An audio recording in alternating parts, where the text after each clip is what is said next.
สบายดีพี่น้องหมดจะขู่สุคนเบิ่งพี่น้องคนตาจนดอนเด้อพี่น้องเด้อโพดอะไรได้ทางเซโนนี่คนทางเซโนนี่พี่ลึกพี่โลอะไรมาแล้วพาลูกมาแล้วคนก็พาลูกไปหับลูกแล้วกับไปแวะกินตำหลังจากนั้นก็ซื้อเกิบน้องพี่น้องซื้อเกิบได้คนละคู่พี่น้อง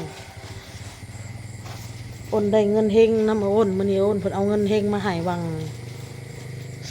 2 โมง3 โมงยังเอิ้นถูกหวยเมื่อวานนี่เดี๋ยวพี่น้องเด้อถูกหวยไทยเมื่อวานนี่ถูก77ถูกล่างแล้วก็ถูก78เนาะเพราะว่าเลขอ้นซื้อเมื่อวานนี่76 77 78เมื่อวานนี่ซื้อทั้งบนทั้งล่างก็เลยถูกทั้งบนทั้งล่างถูกเนาะอ้นพี่น้องเขาอ้นแล้วบ่โทรมากะบ่ถูกซ้ำเพิ่นโทรมาอ้วนมื้อนี้เลขไทยออกมึงบ่เอาบ่วะก็เลยเพิ่นโทรมาเบิ่งโมงโอ้ใกล้สิฮอดเวลาเลยใกล้สิเวลาแบบเพิ่นบ่ขายแล้วเพิ่นสิปิดแล้วอ้นก็เลยส่งไปให้อ้นเนาะพี่น้องเนาะคันอ้นบ่โทรมาก็คือสิบ่ถูกอ้นส่งให้ก็เลยถูกเนาะอ้นเมื่อวานนี่เพิ่นเอาเงินมาให้แล้วก็พากันไปซื้อเกิบพี่น้องเอ้ยหลายอย่างอยู่อ้นสิซื้ออีหยังทั้งที่ทูพื้นนะมันรู้มันแตกนะเพียงเนาะก็สิซื้อใหม่แล้วก็ซื้อเกิบให้น้องบอลแน่คนละคู่เบิ่งมาหอดเฮือนกับคำมืดแล้วพี่น้องเบิ่งมื้อนี้อ้นก็ซักผ้าห่มแพร่ปกพี่น้องซักเครื่องซักของเครื่องของก็ยังตากเต็ม แม่ อยู่ มือไหนตัวเป็น อ้นก็สิกู้ผ้ากู้หยังเข่าพี่น้องออโต้รับเด้อพี่น้องเด้อมือไหนชุดเป็นเบอร์หนึ่งพอดีแม่เอาว่านี่มันเนาะ ฮะ ว่าเบอร์ไหนชุดเป็นเบอร์หนึ่งพอดี เบอร์ใหญ่เบิ่งมาเบิ่งนี่ เบอร์ไหน เบิ่งเกิบซื้อให้แบบนี้เด้อพี่น้องเกิบที่อ้นซื้อให้นะขาดแล้วพี่น้องเอ้ยลองใส่มึงดูค่ะบอล แม่ตะกี้เบอร์หกก็จะ ใส่เกิบเนี่ยเขาบอกขาดใส่มึงดูเบื้องนะใส่2 อัน บอกขาด ได้คนละคู่อ้นกาเกิบขาดเลยขาดออกทางพื้นมันใส่จบดีดูหาลูกจบดีพอดีเกิบอันนี้แหละมันจึงบอกขาดทั้งข้างพี่น้องใส่แบบนี้แหละอันเกิบที่อ้นซื้อให้นะแสนป้ายนั่นมันต้องแบบเอาไปเย็บก่อนติดกาวแล้วเอาไปเย็บ เกือบมันแพ้ อ้นกะ ไหมเนาะ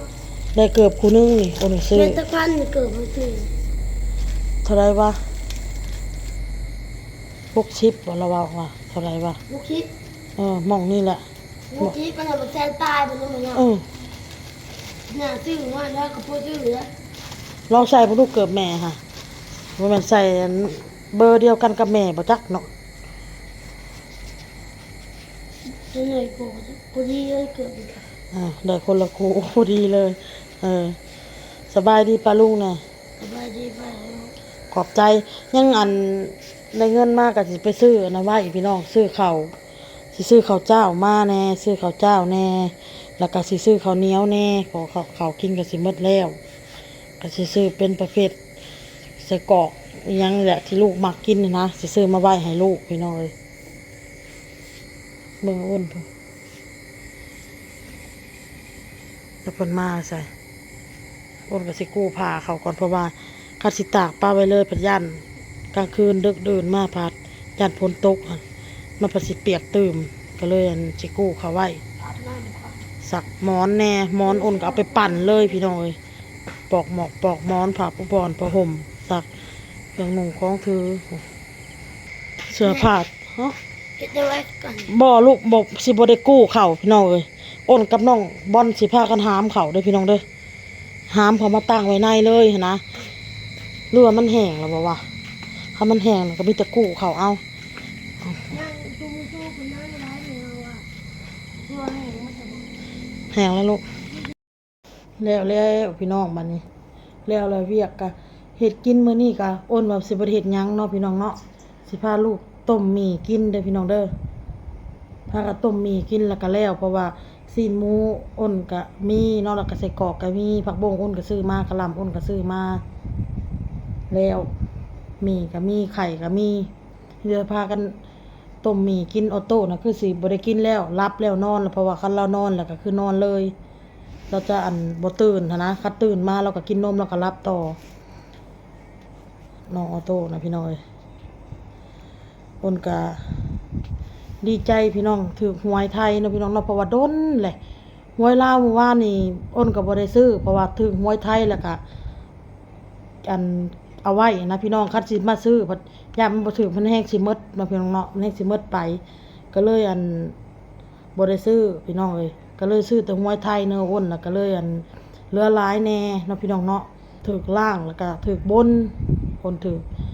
คันบ่ได้อ้นโทรมาก็บ่ถูกพี่น้องแต่อ้นก็ให้เงินเฮงเอื้อยพี่น้องให้เงินเฮงหลานให้น้องลุงกับน้องเมฆเด้อพี่น้องเด้ออ้นก็ให้หลานเด้อพี่น้องเด้อแล้วก็ให้ไปซื้อขนมนำพี่น้องเอ้ยให้เอื้อยนำพี่น้องเขาเราถูกเราก็ให้ได้ให้ออโต้เด้อให้อันนี้ให้บอนเด้ออันนี้ให้ออโต้เด้อคันเราถูกมากนะโอนเราก็ให้โอนถือโอนก็ให้เอื้อยพี่น้องเอ้ย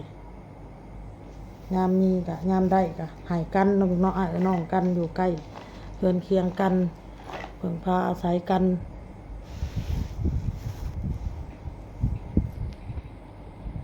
เราเตะก็บ่ได้มามื้อนี้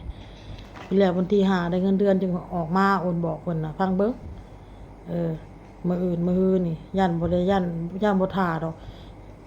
มีแต่ว่าฝนตกว่า 2-3 มื้อหลังนี่แหละเพิ่นบ่ได้มา3 มื้อแล้วเพียงเนาะบ่เตะนะ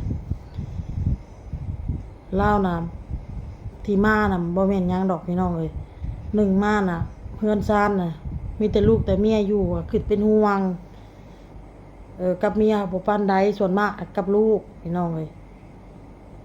บ่เต้น่ะเวลาเรามานอนเฮือนน่ะบ่แม่นที่อ้นบ่นอ้นจมให้ลาวน่ะมันบ่แม่นพี่น้องทุกๆเทื่อที่เรามาเวลาตอนเช้าเราสิไปเฮ็ดงานแหละเราสิหากระแจรถเขาเด้หาแล้วก็โทรศัพท์เขาเด้หาโทรศัพท์หานั่นหานี่นะแบบอ้นน่ะบอกไว้แล้วกลางคืนน่ะกระแจรถกระแจล่างน่ะหอยเมียนหอยน้ำกันเพราะว่ารถอ้นสิหอยในประตูทางออกนี้อ้นสิหอยไว้มี FC คอมเมนต์มาว่าเจ้าคือจมผัวจังซั่นจังซี่เรื่องงานบอกงานบ้านนั่นมันก็เป็นของแม่บ้านอยู่แล้วมันเป็นของอ้นเฮ็ดอยู่แล้วนะพี่น้องเนาะความหมายของเพิ่นอ้นก็เข้าใจเด้อพี่น้องเด้ออันนี้อ้นก็เข้าใจเนาะแต่ที่จมลาวน่ะเพราะว่ามันประจำนะเฮาก็ต้องจมลาวบ้างพี่น้องเนาะถามว่าอ้นก็จมเราคู่มือบ่เว้าเราคู่มือบ่ก็มีมื้อเช้านี่แหละที่อ้นจมอ้นเว้าเนาะเพราะว่าอ้นบอกเราเลยเด้คือโทรศัพท์คือกันหลังจากลิ้นแล้วน่ะคือเอามาสากเมียนอ้นบอกนะกระแจรถน่ะห้อยไว้เพราะมันมีบ่อนห้อยอยู่ประตูทางออกตื่นมาละหากระแจรถน่ะมันอยู่บ่นอนสะเครื่องสะของพี่น้องเอ้ยเป็นประจำเลยทุกๆเช้าเวลาเราสิไปบางทีเราก็ไปแล้วเราก็ลืมเราก็ลบมาแบบซี่นะอ้นก็เลยจมแน่น้องพี่น้องเนาะเรื่องกระดุมเสื้อลูกคือกัน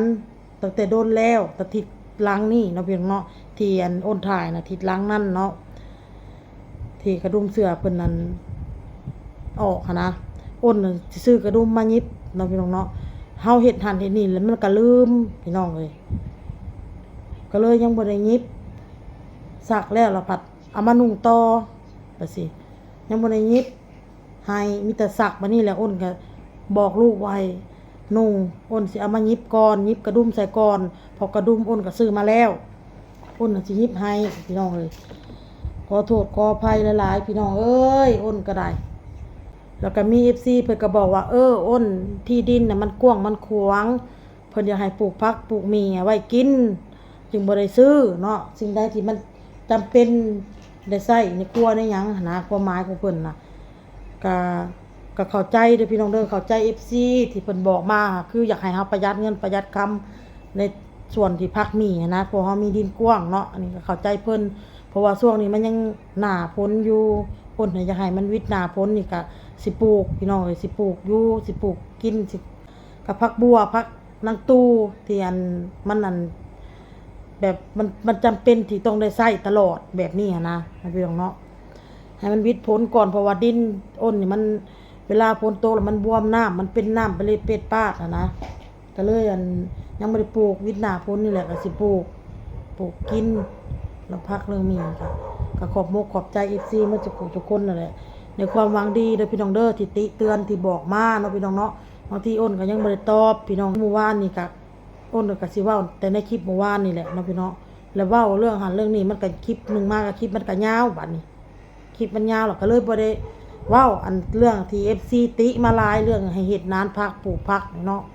แต่ว่าพักมีเฮาอ่ะมีหยังแน่ที่เฮาบ่ได้ซื้อในเฮือนในซานนี่ก็มีอันกับใบมะกรูดเนาะพี่น้องเนาะก็พอได้เก็บใส่อยู่เนาะพี่น้องเนาะของอ้นน่ะทับอ้นก็ปลูก3ก๊กผู้ใดถ้าผู้ใดเป็น FC อ้นอลีติดตามอ้นเนาะพี่น้องเนาะก็สิฮู้จักแล้วก็สิเห็นก๊กหมักอันนาวอ้นก็ปลูกแล้วพอดีบ่แม่นเพิ่นมาตัดหญ้าไปตัดไปซะก๊กหมักอันนาวค่ะแต่ว่ามันกำลังโป่งยอดออกก๊กหมักนาวแล้วก็บ่เต้เอามาปลูกใหม่อีกก๊กหมักใหญ่เดี๋ยวมื้ออื่นมื้อละอ้นสิถ่ายให้เบิ่งเด้อพี่น้องเด้อเพิ่นเอามาปลูกแต่ยังบ่ได้มีอีหยังหลายก็ปลูกอ่อนบอนหวานทันมันก็ดับไปแล้วก็คืนมาพี่น้องกำลังเป็นนั่นกอออกกำลังแตกกอออกนั่นบอนหวานน่ะก็ปลูกกล้วยปลูกหน่อไม้ก็ปลูกหลายกอถามว่าปลูกหลายกอบ่หลายพี่น้องแต่คือว่ายังมีชีวิตอยู่2กอเนาะพี่น้องเนาะเท่านั้นกอหน่อไม้ก็ได้ปลูกมะเขียบกับ4-5ก๊กกับเหลือกกเดียวทางหลังบ้านแต่ว่าก็กำลังปลูกอยู่ทางข้างเฮือนปลูกกกอันนั้นน้ำแน่อยากเอาอันอยากปลูกกกมักตะกบน้ำแน่อ้นกะมักม่วงมักหยังมักมี่มักหยังก็ปลูกอยู่แต่มันนั่นกกยังบ่ใหญ่กกมันยังน้อยนะพี่น้องเนาะเดี๋ยวมื้ออื่นแล้วอ้นก็สิถ่ายให้เบิ่งเนาะพี่น้องเนาะว่าในเฮือนในซานนี่ปลูกหยังแน่มีหยังแน่เพราะว่าอ้นก็ถ่ายหลายเทื่อแล้วถ้าผู้ใดเป็น FC บางที FC ก็คลิปบางทีที่เฮาถ่ายเพิ่นก็บ่ได้เข้ามาเบิ่งนะบางทีเพิ่นก็เบิ่งที่เฮาบ่ได้ถ่ายคลิปกินข้าวกินน้ำเพิ่นเข้ามาเบิ่งมันคลิปที่เฮาถ่ายยังเพิ่นบ่ได้เข้ามาเบิ่งซะเพิ่นก็เลยบ่เห็นเนาะพี่น้องเนาะ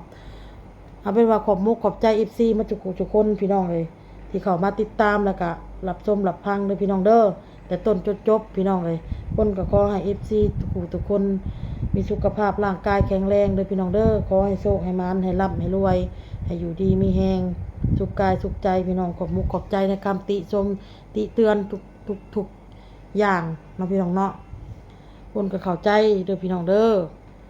ในการเห็นเกาะเห็นคลิปเนาะมี FC เพิ่นติมาเด้อพี่น้องเด้อทุกอย่างที่เพิ่นติเฮามานี่อ้นก็น้อมรับคำติเตือนเด้อพี่น้องเด้อแต่คอมเมนต์ใดที่มันบ่เกินนะบางทีเพิ่นก็มาเว้าหรือว่าใส่ครอบครัวเฮามันเกินเนาะพี่น้องน้องอ้นก็อยากออกมาตอบออกมาเว้าบางคำที่เพิ่นติเตือนเฮาก็เข้าใจเด้อพี่น้องเด้อเฮาเข้าใจเพิ่นเว้าก็อยากให้เฮาน่ะฮู้พี่น้องอยากให้ฮู้ว่าเจ้านี่บกพร่องตัวนี้สำเภาตัวนี้อยากให้เฮาตื่นตัวเองเนาะพี่น้องเนาะแต่ทุกสิ่งทุกอย่างน่ะคืออ้นก็ฮู้หมดพี่น้องเอ้ยบางทีข้อยก็เฮ็ดหันเฮ็ดนี่ข้อยก็หลงก็ลืมได้พี่น้องโตข้อยนี่ก็คนคิดหลายพี่น้องเอ้ยคิดหลายอันหลายอย่างหลายแนวเด้อพี่น้องเด้อแล้วก็เรื่องของออโต้คือกันพี่น้องเวลาออกคลิปมีเสียงห้องเสียงไห้นะพี่น้องเนาะก็จักสิให้เฮ็ดแนวใดพี่น้องอ้นก็บางทีน่ะเราก็มาแอบตอนเวลาเฮากินข้าวอยู่ดีอยากให้ก็ให้อยากแอบขึ้นมาก็แอบไปเสียนะมันหลายขั้นหลายตอนบางทีเฮาไปตัดออกบางทีน่ะอ้นตัดออกก็หลายเนาะพี่น้องเนาะบางทีอ้นถ่ายคลิป10ปลายนาทีน่ะอ้นตัดออกหลายเทื่อแล้วบางทีก็ไปเสียนะแอบเฮาหั่นนะมีแต่อ้นก็พยายามหั่นแหละพี่น้องพยายามที่แบบจะบ่เอาใจเราเอาโตเนาะกะสิปะเราให้พี่น้องกะสิปะเราให้แล้วหยังกะเวลาเฮ็ดของเฮ็ดคลิปกะสิพยายามที่แบบว่าเวลามีเสียงไห้เราเสียงแอบเรากะสิพยายามตัดออกให้หลายที่สุดเนาะพี่น้องเนาะอ้นกะสิพยายามเพราะว่าบางทีมันบางคนเพิ่นก็อยากเบิ่งคลิปเฮากินกับลูกกับเต้าเหมาะๆแม่ๆหรือว่าคลิปเฮ็ดหันเฮ็ดนี่กับลูกไปเหมาะๆแม่ๆนะบางทีลูกกับบ่ลูกก็ห้องไห้จักไปซังแบบนี้นะบางที FC เขามาเบิ่งเพิ่นก็โอ๊ยน่าเบื่อเด้รำคาญเด้หั่นนะ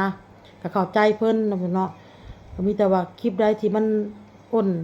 ถ่ายทอดออกไปเฮ็ดออกไปเนาะพี่น้องเนาะมันบ่สมควรหรือมันบ่เหมาะสมโอนก็ขอโทษขออภัยใน FC เด้อพี่น้องเด้อมีแต่ว่าคลิปใดที่มันเป็นตาเบิ่งกะเบิ่งพี่น้องคลิปใดมันบ่เป็นก็กดออกเด้อพี่น้องเด้อก็มี FC เพิ่นคอมเมนต์มาอยู่อ้นเอ้ยคลิปนี้ขอยได้ยินเสียงออโต้ขอยเบิ่งฮอดบ่จบซ้ำเพิ่นว่าขอยกดออกเลยเพิ่นว่า